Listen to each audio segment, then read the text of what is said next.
Hello everyone, कैसे हैं आप लोग। आशा है अच्छे होंगे, स्वस्थ तंदुरुस्त और मस्त होंगे और अपनी परीक्षा की तैयारी में बड़ी मस्ती से जुटे होंगे, क्योंकि परीक्षा आपका बहुत ही नज़दीक है। तो आज हम लोग पढ़ेंगे क्लास 12 जो हमारी पोइट्री है, उसका लेसन फर्स्ट है, जिसका नाम है स्वीटेस्ट लव। मेरी प्यारी प्यारी प्राणों से प्यारी, आई डू नॉट गो, मैं तुम्हें छोड़कर नहीं जाऊंगा। ठीक है, देखिए चैप्टर प्यार मोहब्बत की है, तो स्वाभाविक सी बात है कि आपको बहुत मजा ही आएगा। बस करना क्या है, आपको ध्यान से सुनिए। अब प्यार मोहब्बत पर भी ध्यान दीजिए, लेकिन पढ़ाई से ज्यादा नहीं, थोड़ा पढ़ाई बहुत जरूरी है अभी, इसलिए पढ़ाई पर ध्यान ज्यादा दीजिए। ठीक है, तो हम लोग चलेंगे, पढ़ेंगे इसमें लेखक परिचय और पाठ के बारे में। लेखक परिचय पहले देख लेते हैं, फिर पाठ को हम लोग देख लेंगे। देखिए हमारा पोइट्री जो लेसन नंबर 1 है, जिनका नाम क्या है, the sweetest love I do not go. मेरी प्यारी, मैं तुम्हें छोड़कर नहीं जा रहा हूं। इसका मतलब हुआ नहीं जाता हूं। टाइप अगर आपसे पूछे कि भाई sweetest love I do not go किस प्रकार की कविताएं हैं, तो आप क्या बताएंगे, लव सॉन्ग। किस प्रकार की है, लव सॉन्ग। ठीक है, अगर आपसे ये पूछे कि इसके लेखक कौन है, तो डन कर दीजिएगा, जॉन डन। क्या नाम था उनका पूरा नाम, जॉन डन। ठीक है ना। अब आगे अगर आपसे ये पूछा जाए कि भाई अगर आप इतना जान गए हैं कि स्वीटेस्ट लव के जो राइटर हैं जॉन डन हैं, तो अब आप ये बता दीजिए हमरा कि उनके लेखक कौन है। तो याद रख, इनका जन्म कब हुआ, तो 22 जनवरी 1572 कहाँ हुआ था, लंदन में। ठीक है, यानी 22 जनवरी 22 जनवरी 1572, 22 जनवरी 1572। और इनकी मृत्यु कब हुई, तो 31 मार्च 1631 लंदन में। अब आपसे दो बातें पूछेगा कि उनका जन्म कब हुआ, तो 22 जनवरी, और उनकी मृत्यु कब हुई, तो 31 मार्च 1631 लंदन में ही हुआ था। अब उन्होंने शिक्षा दीक्षा कहां से ग्रहण किया भाई, तो उन्होंने कई जगह से शिक्षा ग्रहण किया है। University of Oxford, university of Cambridge और हेडफोर्ड कॉलेज, यानी उन्होंने कई जगह शिक्षा। देखिए ऑक्सफोर्ड जो विश्वविद्यालय है वो आप भी जानते होंगे कि अभी भी और उस जमाने में भी ये दुनिया का सबसे बड़ा और सबसे सुंदर विश्वविद्यालय है।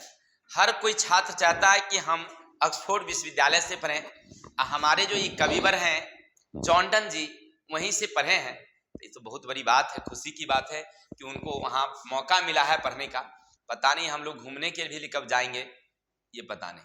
चलिए, इनके माता पिता का नाम तो याद रखेंगे, इनके पिता का नाम था जॉन। इनके पिता का क्या नाम था, जॉन, और माता का नाम था एलिजाबेथ हेवुड। इनकी माता का क्या नाम, एलिजाबेथ हेवुड, और पिता का क्या नाम था, जॉन। इनकी पत्नी जो थी उनका क्या नाम है, तो एमोर, यानी यही एमोर जो है उनकी लॉभर समझिए, पत्नी समझिए, प्रेमिका समझिए, जो मन है सो समझिए, कोनो बात नहीं है। उन्हीं के बारे में ये कविता है।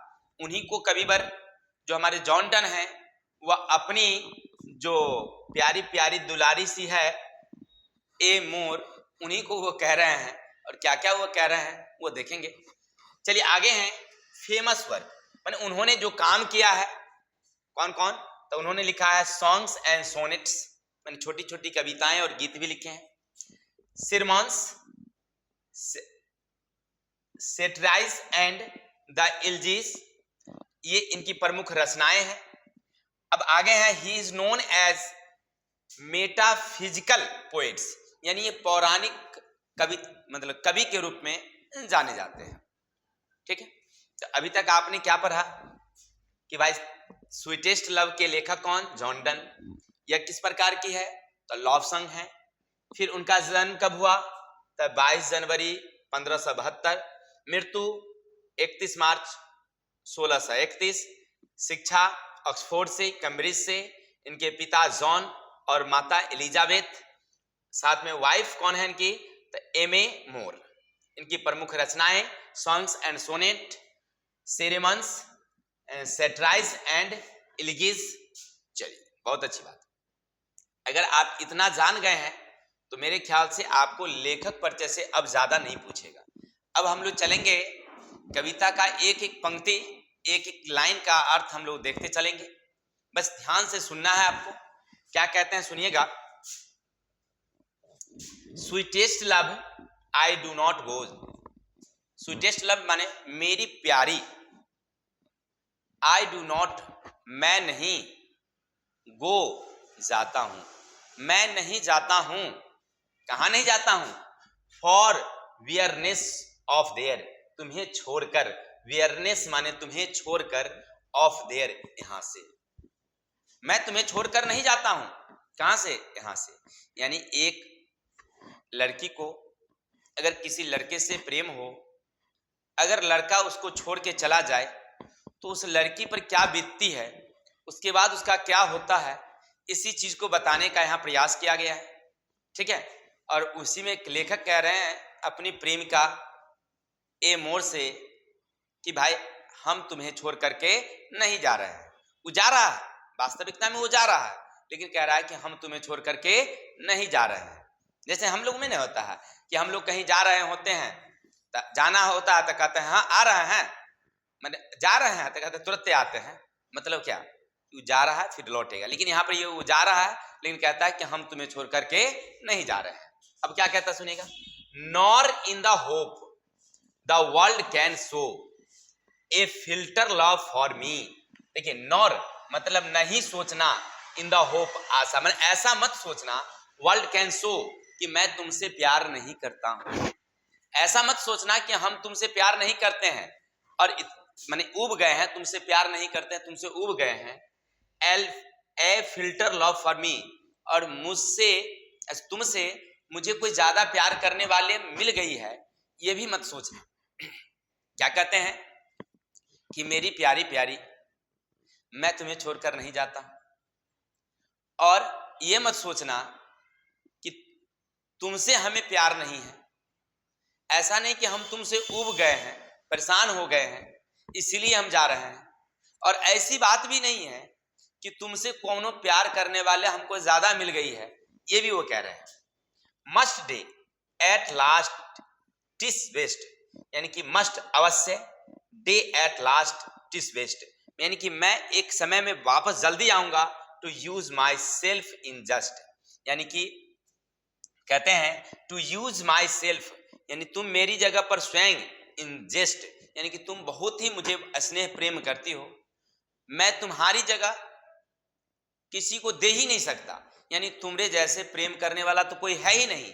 लेकिन तुम ये मत सोचना कि हमको जो है ना किसी ने ज्यादा प्रेम कर दिया इसलिए हम तुमको छोड़कर जा रहे हैं। अब वो क्या कहते हैं, थस इस प्रकार, by feigned death to die, अगर मेरी मृत्यु हो जाए, यस्टरडे नाइट, कल रात, यानी वहां पर वो क्या कहते हैं समझाते हैं सुनिएगा।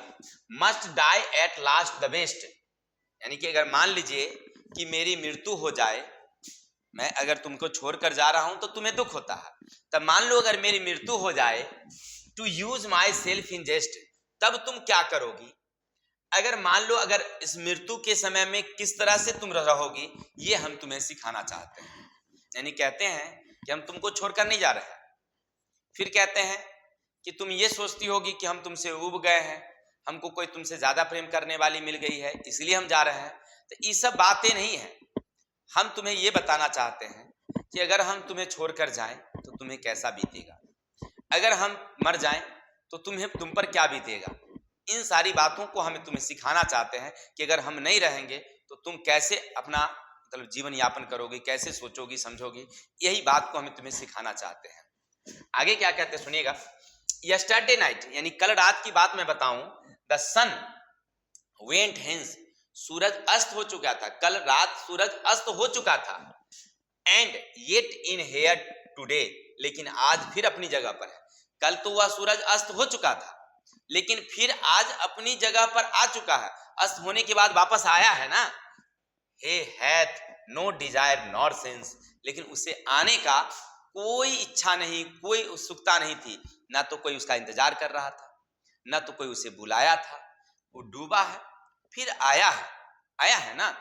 ठीक वैसे ही nor have so short way, और उसका रास्ता भी कोई छोटा नहीं है ना। हाफ सो शॉर्ट वे मैंने उसका आने जाने का रास्ता भी छोटा नहीं है।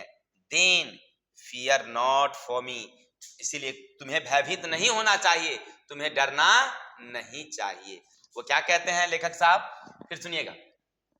उन्होंने क्या कहा कि जैसे पिछले दिन सूरज डूबी थी, फिर वो अपने समय पर आ गई, कोई इसे इंतजार करने वाला, सोचने वाला, पूछने वाला नहीं था, फिर भी वह आया है, तो उसके पीछे रास्ता भी उसका छोटा तो नहीं है, लेकिन आया ना।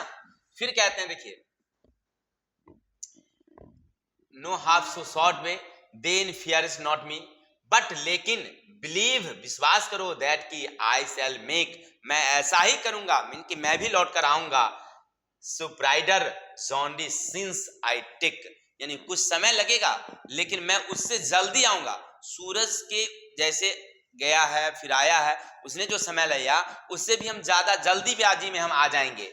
मोर विंग्स एंड सुप्रीम देन है, मोर विंग्स माने ज्यादा, हमें पंख, पंख माने विंग्स माने पंख होता है, एंड सुप्रीम देन ही माने उससे भी ज्यादा तेजी से उड़ करके हम तुम्हारे पास अगर हम जाते हैं तो हम उससे भी ज्यादा तेजी से तुम्हारे पास आएंगे।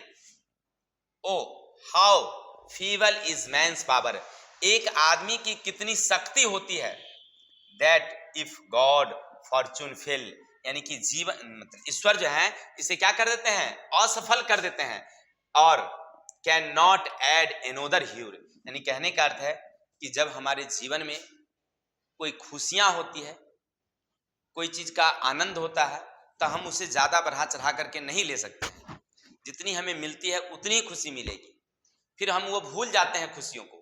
लेकिन फिर क्या कहते हैं, can not add another hour, फिर उसका ज्यादा आनंद ज्यादा समय तक हम नहीं ले सकते। Nor a lost hour recall but come bad chance, लेकिन अगर हमारे जीवन में कोई दुखी वाली समय आ जाती है तो उसको और हम दुखी वाले समय को बढ़ा देते हैं, यानी उसे याद कर करके, दुख वाले समय को याद करके और उस समय को और दुगना कर देते हैं, ताजा कर देते हैं। बार बार मुझे दुख वाली घटना याद आती है, तो इसलिए कहते हैं कि ये ऐसा हमें चांस नहीं देना चाहिए दुख को, मैंने दुख के बारे में ज्यादा हमें सोचना नहीं चाहिए। एड वी ज्वेंडी इज टू आवर स्ट्रेंथ, और हमारे पास जो हो उसका भरपूर आनंद लेना चाहिए। यानी कि जो हमारे पास है उसका फुल्ली आनंद लेना चाहिए। ऐसा कह रहे कौन, हमारे जोंडर। अभी तक आपने क्या सुना, अभी तक आपने क्या सुना कि कहते हैं लेखक साहब कि हे प्यारी, मैं तुम्हें छोड़कर नहीं जा रहा हूं।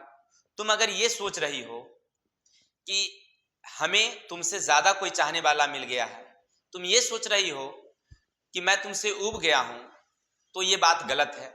अब कहते हैं कि जैसे देखो पिछले दिन सूरज डूबा था, अपने समय पर फिर सूरज आ गया है, उसको कोई बुलाने वाला नहीं था, उसका रास्ता भी बहुत बड़ा होता है, फिर भी वो आ जाता है ना।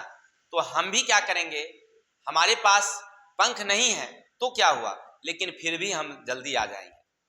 कहते हैं कि हमारे जीवन में सुख होता है तो सुख वाली समय को हम ज्यादा बढ़ा चढ़ा करके नहीं याद करते हैं, लेकिन जब दुख होता है तो हम उस समय को बहुत याद करते हैं, उस समय को हम लोग बार बार याद करते हैं और उसको एक चांस दे देते हैं कि और दुख हमारा बढ़ जाता है। यानी कि जो बीत गया है उसको भी हम नहीं भूलते हैं, दुख वाली घटना ज्यादा याद आती है।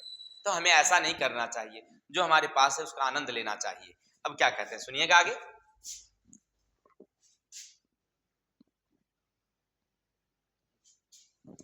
कहते हैं and we teach it art and length, यानी हमें इसके बारे में सीखना चाहिए, कला और लंबाई के बारे में।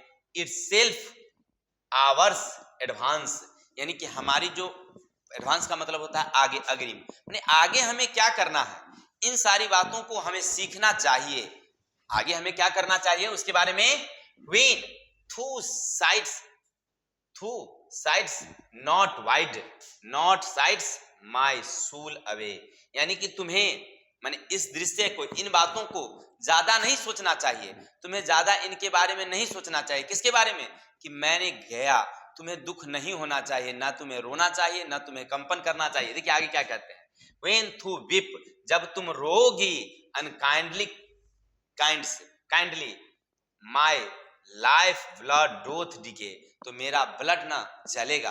यानी कहते हैं कि अगर तुम इसके बारे में ज्यादा सोचोगी, ज्यादा तुम रोगी इसके बारे में मेरे जाने पर, तो समझना कि उसके जगह पर मेरा हृदय होगा, और तुम रोगी तो उस जगह पर मेरी ब्लड जलेगी। यानी कि हमारा हृदय जो है ना वो जलेगा, हमारी ब्लड जलेगी।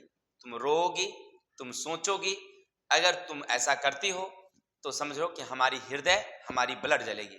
समझना कि तुम्हारे साथ हम लगे हुए हैं, यानी तुम्हारी आंसू नहीं टपका, हमारी ब्लड टपक रहा है, ऐसा सोचते हैं। फिर कहते हैं आई कैन नॉट बी, मैं नहीं रह सकता, that thou art loves me as thou are say, यानी कहते हैं कि तुमसे प्यार इतनी है, इतनी प्यार है कि मैं तुम्हारे बिना नहीं रह सकता। फिर कहते हैं if I thin my life through vast through art and best for me, यानी कहते हैं कि वास्ट माने होता है बेकार हो जाना। अगर तुम जीवन में अगर इस तरह की कुछ बातें सोचती हो तो समझो कि हमारा जीवन बेकार हो गया। तुम अगर इसके बारे में दुख करती हो तो हमारा जीवन क्या हो गया, बेकार हो गया। Thou art best of me, यानी कि सबसे बेटर, सबसे अच्छे तुम हो मेरे। Let not thy divining heart, यानी कि मेरा हृदय वहां पर कंपन होगा, मेरी हृदय वहां पर चलना बंद हो जाएगी। फॉर थिंक मी एनी इल, और अगर तुम बीमार हो जाती हो, इसमें अगर तुम क्या होती हो, बीमार हो जाती हो, सोचती हो डिसेंटी माई टेक थाई पार्ट, तो मेरे अंग, पार्ट माने होता है अंग, अंग मेरा जो है वो भी बेकार हो जाएगा। एंड में थाई फियरस फुलफिल, और इसमें हमारी बर्बादी होगी। कहते हैं लेखक साहब कहते हैं कि अगर तुम रोती हो, कोई चीज सोचती हो, तो जहां तुम्हारी सोच होती है वहां पर हवा नहीं होता, वहां पर हमारी हृदय होती है। फिर कहते हैं अगर तुम रोती हो तो तुम्हारे रोने से हमारे ब्लड जलते हैं, ब्लड नष्ट होते हैं। फिर कहते हैं कि हमारे जीवन में अगर तुम्हें कुछ हो जाता है, कोई बीमारियां या कुछ होता है तुम्हें, तो उस जगह पर हमारा सोचो कि हम जा रहे हैं, खत्म हो रहे हैं। फिर आगे कहते हैं क्या, सुनिएगा,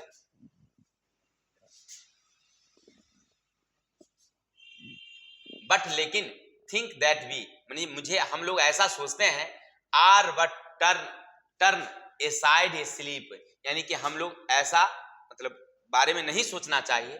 दे who one another keep alive never parted भी, यानी हमें ऐसा नहीं सोचना चाहिए कि हमें एक दूसरे के बिना नहीं रह सकते, एक दूसरे के बिना हम कैसे रहेंगे, इनके बारे में हमें सोचना चाहिए। यानी लेखक साहब अपनी प्रेमिका से प्रेम तो बहुत ज्यादा करते हैं, लेकिन वो समझाना चाहते हैं कि अगर हम नहीं रहेंगे, मान लीजिए 1-2 महीना बाद हम नहीं रहेंगे, तो फिर आप कैसे रहेंगे, इनके बारे में, अचानक हमारी मृत्यु हो जाए तब कैसे रहेंगे, इन सारी बातों के बारे में अपनी प्रेमिका को समझा रहे हैं। उनकी प्रेमिका कौन है, तो ए मोर हैं, ठीक है ना। तो उन्हें समझा रहे हैं कि भाई अगर मान लीजिए इस तरह की बातें हैं तो आप रोइएगा नहीं, नहीं तो हमारी ब्लड जलेगी। आपको कुछ हो जाता है तो फिर हमारे शरीर में कठिनाई होगी, इसलिए ऐसा नहीं करेगा। ये कौन कह रहे हैं, ए मोर कह रहे हैं। तो आशा है सुने होंगे, अच्छी तरह से समझ गए होंगे। तो आज के लिए इतने ही, कल मिलते हैं नेक्स्ट वीडियो के साथ। तब तक के लिए जय हिंद, हंसते रहिए, मुस्कुराते रहिए, मस्त और तंदुरुस्त रहिए। जय हिंद, जय भारत।